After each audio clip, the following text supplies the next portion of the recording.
Hello everyone, today is a very exciting day because Harvest Moon 64 is now on the Nintendo Switch Online plus Expansion Pass service.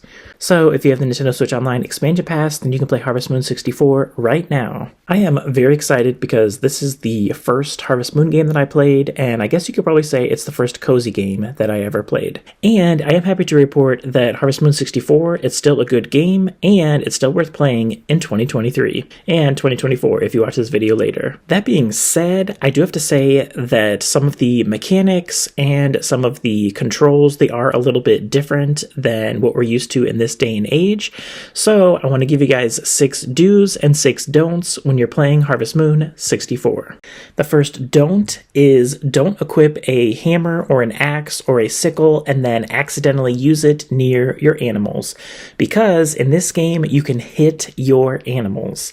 I'm not quite sure why they added this as a feature in the game, but it's there.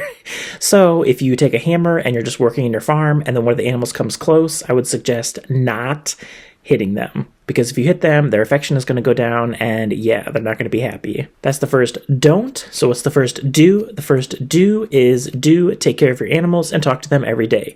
Another do that I want to tell you guys is on day 1, you're going to want to leave your farm, take a left, and go straight.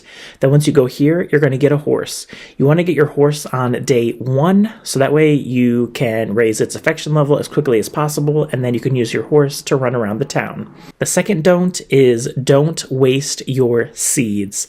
So in a lot of games in recent years, it's 1 pack of seeds is equal to 1 plant. But in Harvest Moon 64, 1 package of seeds, it's actually 9 seeds that are in this bag. Where do those 9 seeds go? As soon as you push the B button, they're going to fly all around your character. So the square that you are standing on, and then the 8 squares that are around your character, those are the 9 squares that are going to be seeded. Now, you may be wondering, what is the most optimal way to plant your seeds? Well, in the beginning of the game, when you only have the base level watering can, some people really swear by the C formation for crops, and you can see in my save file that's what I've been doing.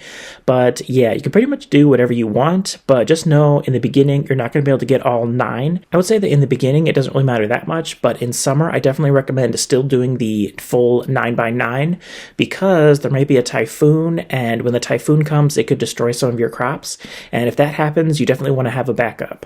So my recommendation is you could use the C formation for all the seasons except for summer, but then in summer you're going to want to do 9x9 just in case. Number 3, don't try to sell flowers. If you take your flowers and you try to throw them into the shipping bin, well, bam, that flower is going to be gone forever. Which I guess is another side thing, is be careful when you drop anything, because as soon as you drop it, it's gone. There's no going back. So make sure you're very careful when you have something in your hands. The do that's connected to this is do go around the world and forage everything that you can. All of the berries and the herbs and the flowers, you can give them to the different villagers, and the very berries and the herbs, you can actually sell them for some money, which, especially in the early game, is very good. Of course, once you get into summer, fall, and then winter, there's going to be different forageable items, but yeah, just always remember that usually the things that you can eat, you can throw them in the shipping bin. The things that are flowers, you can just use them as gifts to give to the villagers. Number 4 is do not waste the first 2 years of your save file. Harvest Moon 64 is a bit different than a lot of modern cozy games where time doesn't really matter that much. In Harvest Moon 64, time matters a lot. And the first thing I want to talk about in reference to that is do not waste your first 2 years.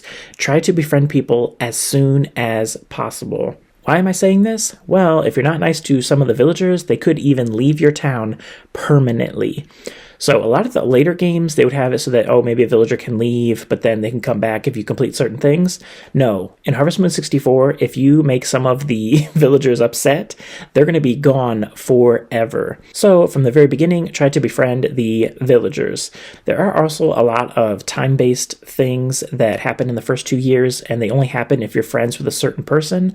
So I recommend trying to become friends with the villagers sooner rather than later. Also, another little side tip on spring 18th, make sure you have some food in your backpack or already have a chicken who is laying an egg outside, because someone's going to come to your home hungry on that morning, and if you leave that screen, then bam, you're locked out of seeing that cut screen, and you're locked out of getting that friendship bonus from the very beginning. Number 5 is much related to number 4, and that is don't waste time day to day. In this game, when you're outside, time goes by very quickly, and some people might see this and then get really stressed and think they have to run from place to place and do everything as quickly as they can. Well, that's kind of a little bit true when you're outside, but actually time stops when you go inside. So what you are going to want to do is spend as much time as you want indoors, but when you're outside, try to make that time worth it. If you're someone who has a lot of patience and you just want to unlock things very quickly, I will give you guys another little pro tip, and that pro tip is you can actually max out all of your tools on day 1. The way that you're going to do this is you can go to either the cafe or you can go to the tavern and just use your tools continuously. When you run low on energy, you can just drink some water to get that energy back. Then just keep pushing the B button with that item, and then eventually it's going to level up. Which I guess you could also say is another side tip, which is all of the items in this game, they actually level up from use. You don't have to do anything else. You don't need to get iron ore, you don't need to get gold ore, it just levels up automatically after you've used it enough times. And you don't even have to use it on something, like it doesn't have to be using your axe on wood. All it has to be is just you swinging the axe. So that's why you're able to level up all of your tools on day 1 if you had the patience and the time and energy to do that. And the number 6 don't is do not wait too long to start romancing the bachelorettes in this game. So unfortunately in this game you can only play as a male character and you can only date the female bachelorettes, but in this game you're actually not the only bachelor in town. There's 5 other bachelors who are all paired with a bachelorette. If you waste too much time and you don't befriend the bachelorettes quickly enough, they could end up getting married to someone else.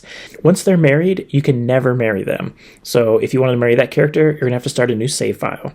So don't wait too long to start going on dates, and do try to become friends with the bachelorettes as soon as possible so you can know which one you want to marry. In the past, I had made a video about the rival marriages in previous Harvest Moon games, and Harvest Moon 64 is one of the games that has rival marriages, which I personally think is really cool. As you're playing this game, the other marriage candidates in the game, they're also going to get married, and they're also going to have kids. And most of the kids have really cute outfits, so yeah, I think Harvest Moon 64 is definitely a game that's worth playing at least twice.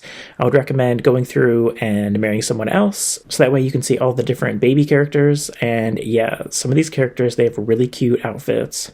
One pro tip that I want to give you guys, if you maybe messed up and you're really late in your save file and you're worried that none of the bachelorettes are going to marry you, what you can do is take your dog and go to Karen. You can actually get Karen from 0 friendship points to max friendship points in 1 day. All you have to do is take your dog, go up to her, and just keep showing her your dog. There's some type of glitch in this game where for most other people, you can show them different items or a bug or a dog, and it'll only raise their friendship level once. But for some reason with Karen, it's unlimited. You can just keep showing her the dog again and again and again, and each time her friendship levels are going to go up. So if you're really desperate to find someone to marry and you want to get married ASAP, then bam, Karen is your girl. I'm really excited that Harvest Moon 64 has finally come to the Nintendo Switch Online service. If you're playing it for the first time, please let me know in the comments down below. What are your first impressions? If you're someone who's coming back to it after a long time, what do you guys think? Do you guys think this game held up well over time? Me personally, I do think it is a little bit rough around the edges, but I do think this game also has enough secrets and it's interesting enough that they're easy to overlook them. Me personally, I kind of wish that the game would be updated just slightly, and just slightly, I mean that number 1, of course, I wish we could choose between a male and a female main character. I wish that we could also choose to marry one of the bachelors, and I wish that the controls were slightly updated in that we could at least put items into our backpack automatically, or have a button that we could push to put it in there. As it is now, we have to open up that menu, put the item from our hand into the bag, and we have to do it one by one. Once you get used to it, it does kind of work, but yeah, it's definitely an outdated control type. Thank you all for watching. Don't forget to hit that like button, and I'll see you guys next time.